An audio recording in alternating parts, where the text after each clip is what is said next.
Dear student, in today's lecture we start new article from chapter number 1 rotational dynamics, and it is principle of parallel axis.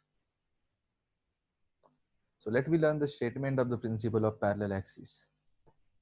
The statement is mi of body about an axis is equal to the sum of its mi. Mi means moment of inertia about parallel axis passing through its center of mass and the product of mass of the body and the square of the perpendicular distance between two axes, two parallel axes. The mathematically we can write like this: IO is equal to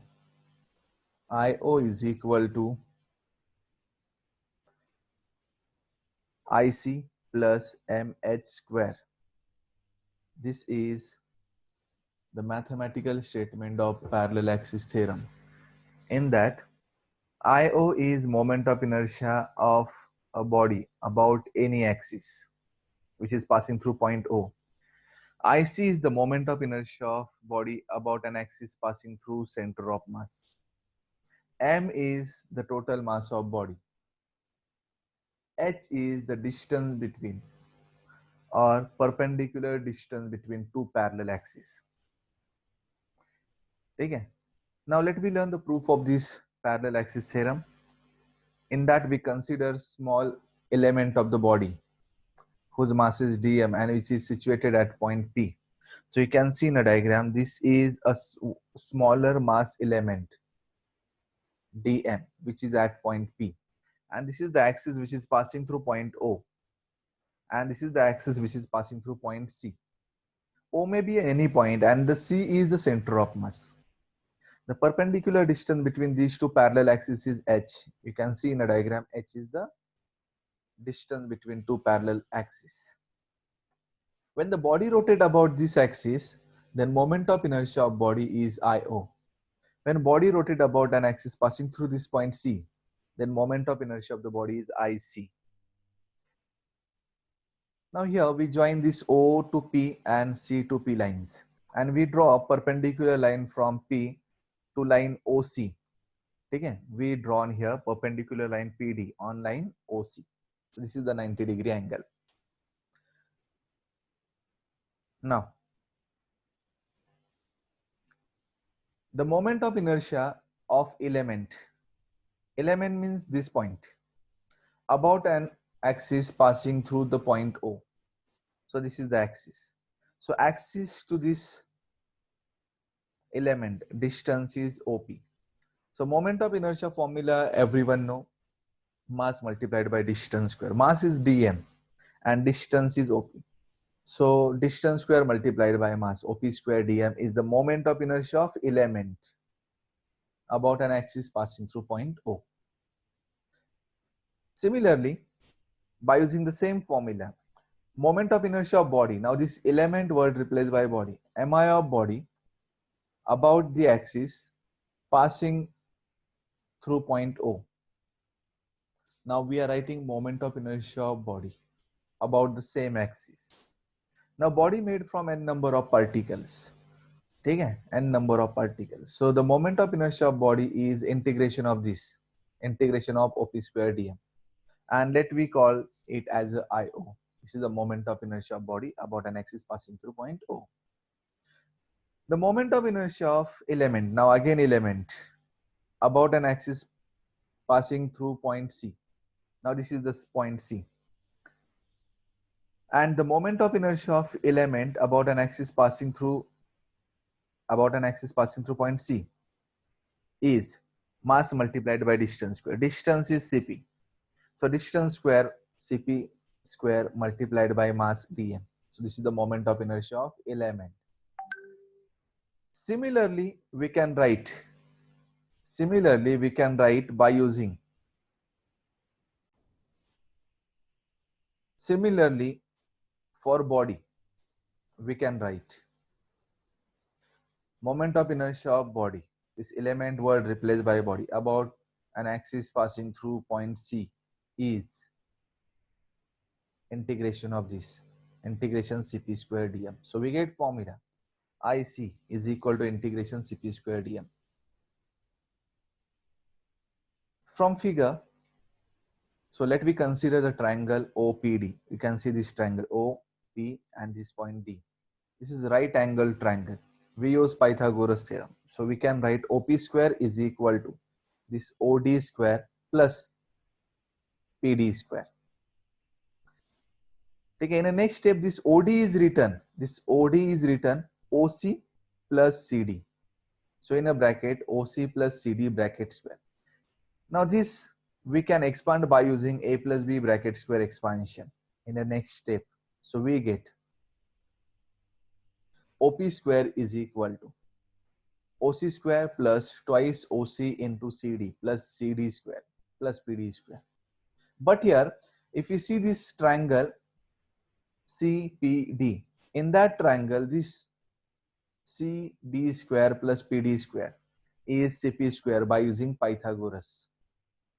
By using Pythagoras, this CD square plus PD square is Cp square. Now let me substitute here. So we get OP square is equal to OC square plus 2OCCD plus Cp square. Now we substitute this value of OP square in equation number 1 we get. So equation number 1 is IO is equal to integration OP square dm. Instead of OP square we substitute this into dm as it is. Now we apply this integration to individual term. So we get integration OC square dm.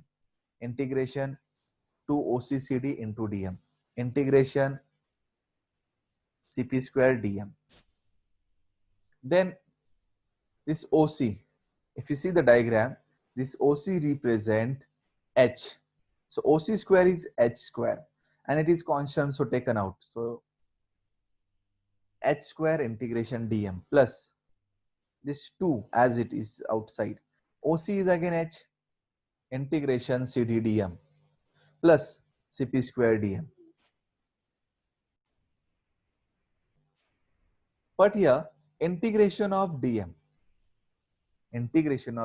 gives us total mass of body capital M. And this integration 2H integration CDDM is equal to 0 by using definition of center of mass. And this integration Cp square dm is the equation number 2 and it is IC. So we substitute here H square as it is instead of integration dm capital M. Second term is 0 by definition of center of mass IC. By rearranging the term, we get formula IO is equal to IC plus MS square. IC plus MS square. Hence, we proved principle of parallel axis theorem. Now, we have to learn principle of perpendicular axis theorem also. So the next article is principle of perpendicular axis theorem. Now let me learn the statement. The moment of inertia of plane lamina. So here we are considering a plane lamina instead of body because we have to consider 3 axes here. The moment of inertia of a plane lamina about an axis perpendicular to its plane is equal to the sum of its moment of inertia about 2 mutually perpendicular axes lying in the plane of lamina and intersecting at a point where perpendicular axis cuts the lamina. Mathematically, the above statement can be written as Iz is equal to Ix plus Iy. Now let me learn the proof so you come to know how we are written the statement. Now this is a diagram. You can see this is Z axis. And moment of inertia of this plane lamina about this Z axis is Iz. Okay. Moment of inertia of this plane lamina about this X axis is Ix. Similarly, moment of inertia of this plane lamina about Y axis is Iy.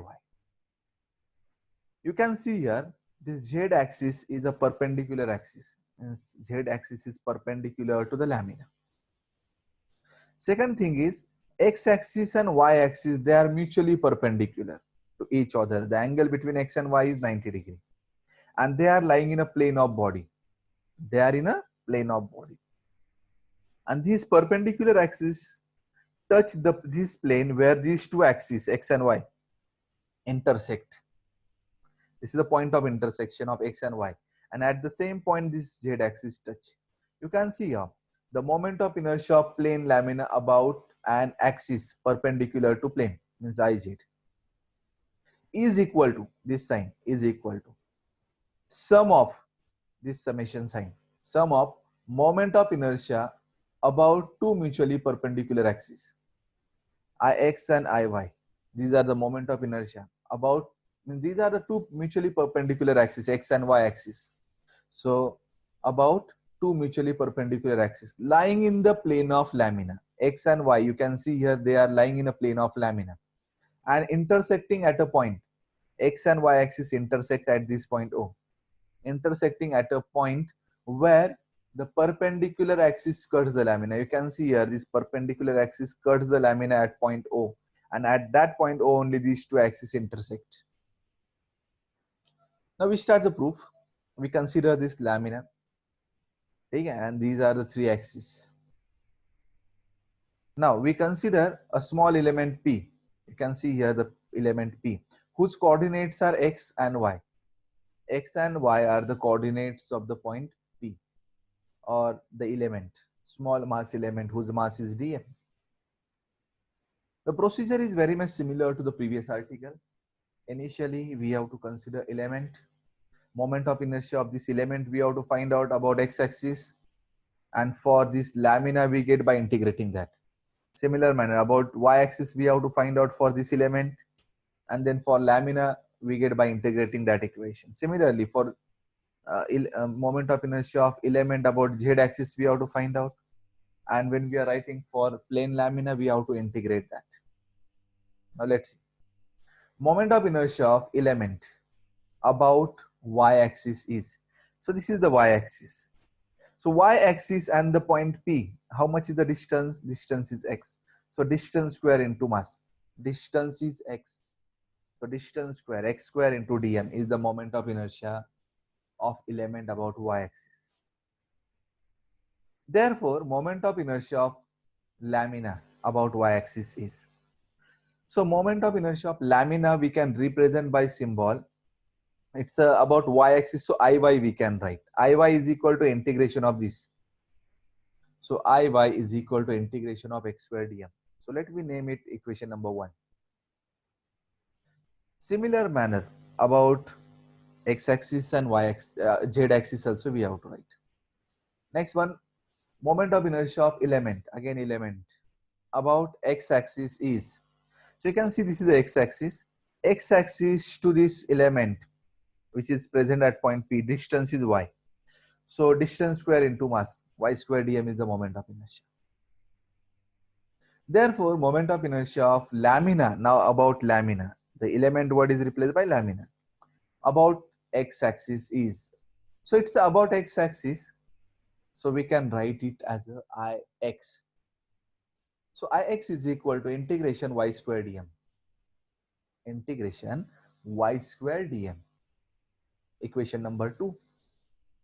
Similarly, moment of inertia of plane lamina about z-axis. Now I am directly writing for lamina. Okay? And about z-axis.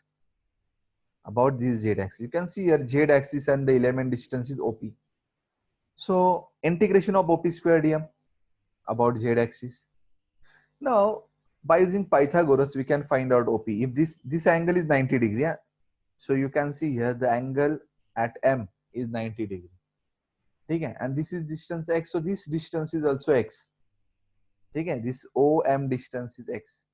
So if this is a 90 degree and this OP is hypotenuse, then so we get x square plus y square is OP square. So from figure we are written OP square is x square plus y square by Pythagoras. So let me substitute in equation 3. So we get Iz is equal to integration of in a bracket x square plus y square bracket complete into dm. Now let me expand this term. Integration we apply to individual term. Integration x square into this dm. Integration y square into this dm. You can see next step.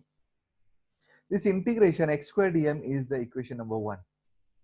So instead of this we can write iy. And integration y square dm is equation number 2.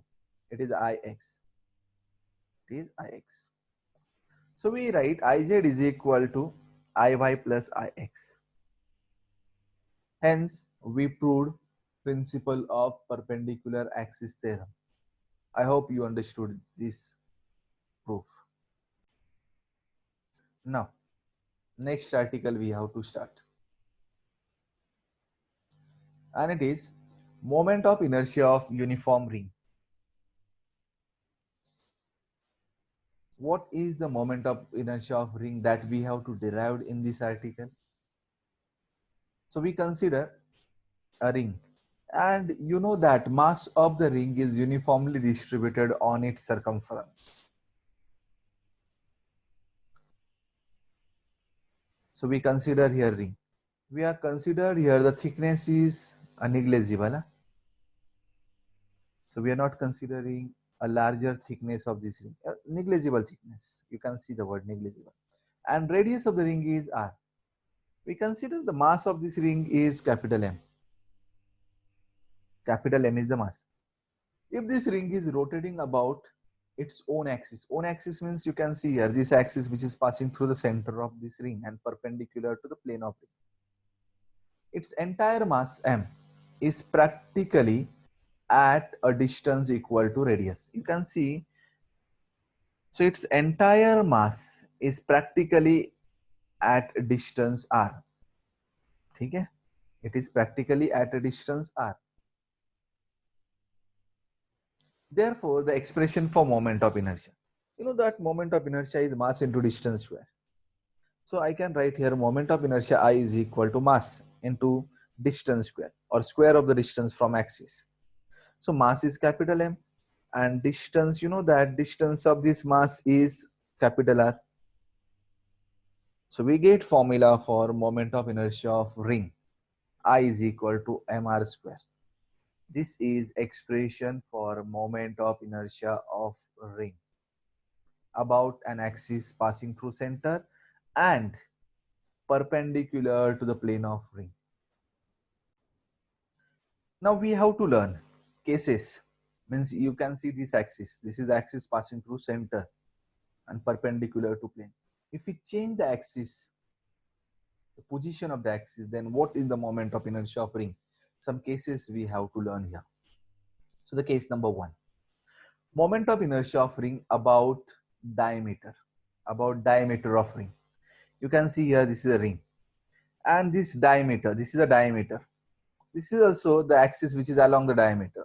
I consider this x-axis which is along the diameter, y-axis which is along the diameter, and both the diameters are same. And this is a perpendicular axis. You know that moment of inertia of ring about an axis which is passing through center and perpendicular to the plane is mr square. Just we learn. Means about z-axis, the moment of inertia is mr square. You know, moment of inertia about z-axis is mr square. So by perpendicular axis theorem, Iz is equal to Ix plus Iy. Here, Iz is the moment of inertia about an axis passing through center and perpendicular to plane. And we already learned it is mr square. And this Ix and Iy, both the axes are along diameter. So I can write these two moment of inertia as Id, moment of inertia about diameter. So Id is what? Mi of ring about diameter. So we can write this Iz as a mr square, Ix as a Id, Iy as a Id, Id plus Id, 2 into Id. So we can transfer that 2 to this side. So we get Id is equal to mr square by 2.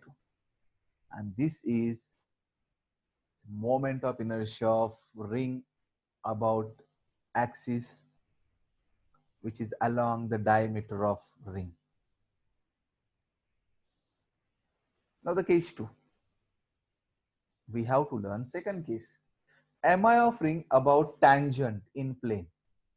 We can draw two type of the tangent for the ring. First tangent is in the plane and second one is perpendicular to the plane. First we consider in the plane. You can see this type of tangent. Tangent means line which is touching in a single point. You can see here this line touch in a single point to this ring. So this is a tangent. Now this is what diameter. And MI about diameter, we know that how much it is? It is mr square by 2. Just we learn. So this axis, about this axis, it is mr square by 2. And about this axis, we have to find out. And both the axes are parallel. So we can use parallel axis theorem. Okay? So here, this about diameter and about center, both are same. So it is mr square by 2. Now, IO is equal to IC plus ID. Okay?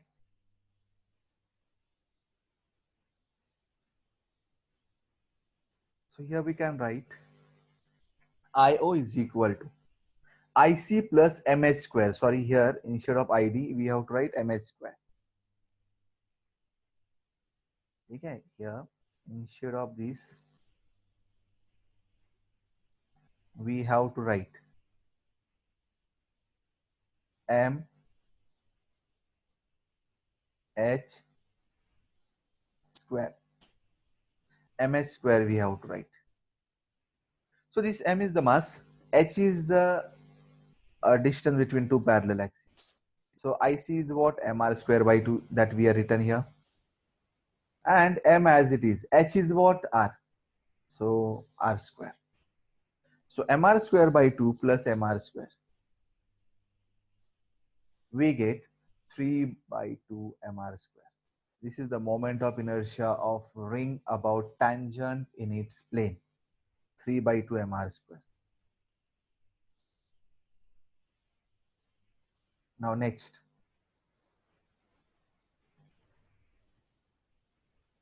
Case number 3.